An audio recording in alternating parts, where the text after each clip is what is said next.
So before I begin, I want you to make a fist in both hands. No, really. Clench your fists as tight as you can, like your life depends on it. Keep them clenched until I tell you to let go. Now imagine this. It's 4:15 in the morning and there's an alarm beeping in your ear. You get up and you go to swim practice. The entire time, the voices in your head are screaming at you, telling you to push harder, go faster, you'll never be good enough. By the time practice is over, both your body and your mind are exhausted. But it's only 7:30 a.m.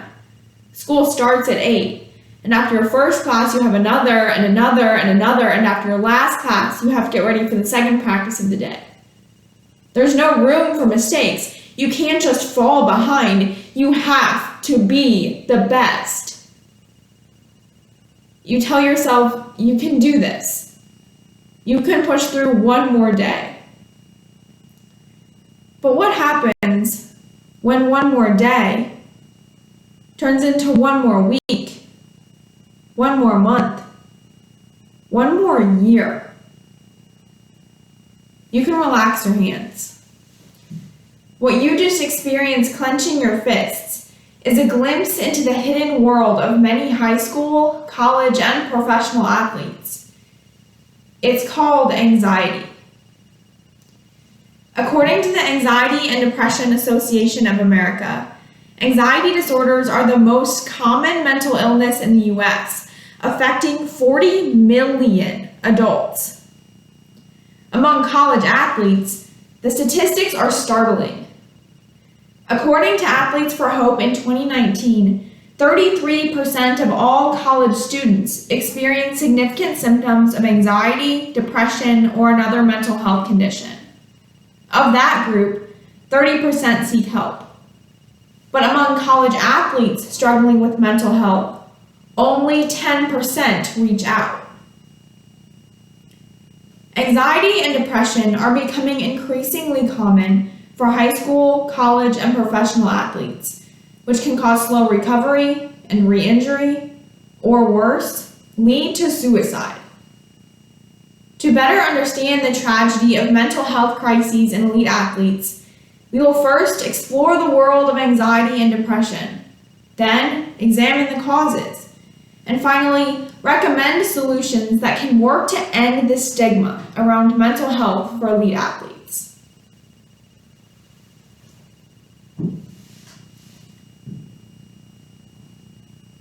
I had no self-worth, no self-esteem. I thought that the world would be better off without me. I figured that was the best thing to do. Just end my life. That was Michael Phelps, describing his mental state in 2014, just 2 years after winning 4 gold medals at the 2012 London Olympics. The intense training and pressure that had dominated his life and led to his historic performances at the Olympics had also led to anxiety and depression. However, most of Michael Phelps' fans didn't notice the mental illness the star athlete was enduring. While mental health challenges are not always visible, their effects are substantial. For young athletic sensations like Phelps, mental health challenges can manifest as burnout, inability to focus, increased stress, loneliness, anxiety, and depression. These internal symptoms can have a direct impact on physical injury.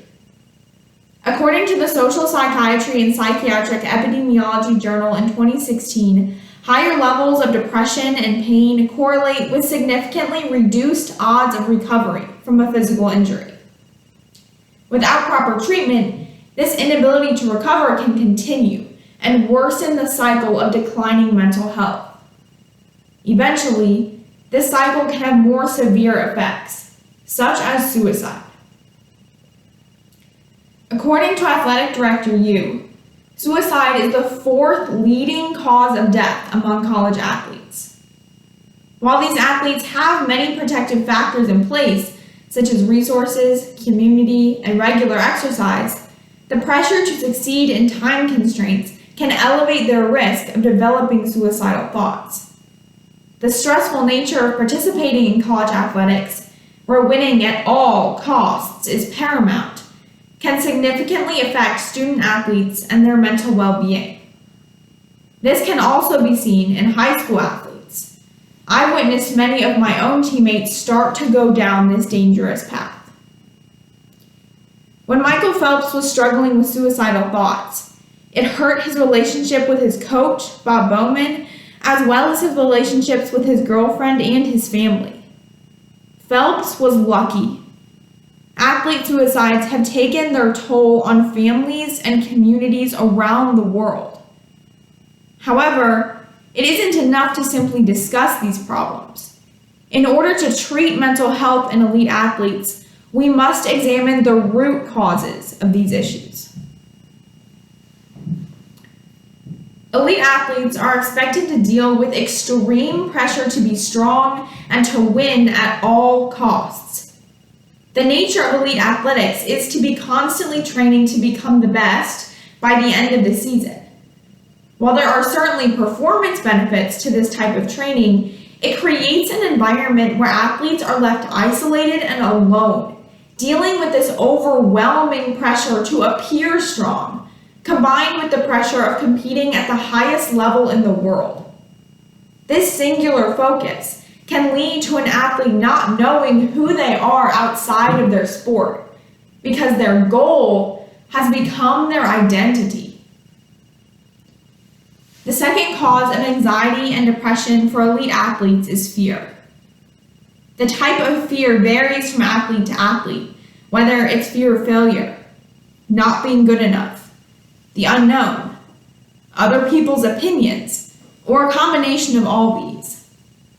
College athlete Danny Divis says, "You feel like you might be shunned or looked at differently. There was a fear of being looked upon as weak." This fear can heavily influence an athlete's hopes and dreams, starting out as a motivator, but quickly getting out of control and creating anxiety and depression. Pressure and fear make it difficult for athletes to speak up, be vulnerable, and ask for help. For many, asking for help is not seen as an option. What can you and I do to change this cycle of fear, depression, and suicide? First, we need to encourage mental health education among coaches. Many coaches use punishment or push through the pain techniques to motivate their athletes, but this can contribute to a decline in mental health, add pressure to perform, and elevate the fear of failure. In a 2019 study on coaching styles and fear of failure conducted by researchers in Spain, the results showed a significant relationship between coaches' controlling styles and athletes' fear of failure, whereas coaches who supported athlete autonomy were associated with reduced fear of failure. This extreme coaching can also dissuade athletes from seeking help. If a coach can recognize the warning signs of an eating disorder, a panic attack, or a nervous breakdown, serious consequences can be avoided. In addition to this, coaches need to recognize that mental health is just as important as physical health. Rather than telling an athlete to just push through it, it's all in your head, coaches have to recognize when an athlete needs a mental break. Second, athletes need to be educated on the steps they can take to improve their mental health and that of their teammates.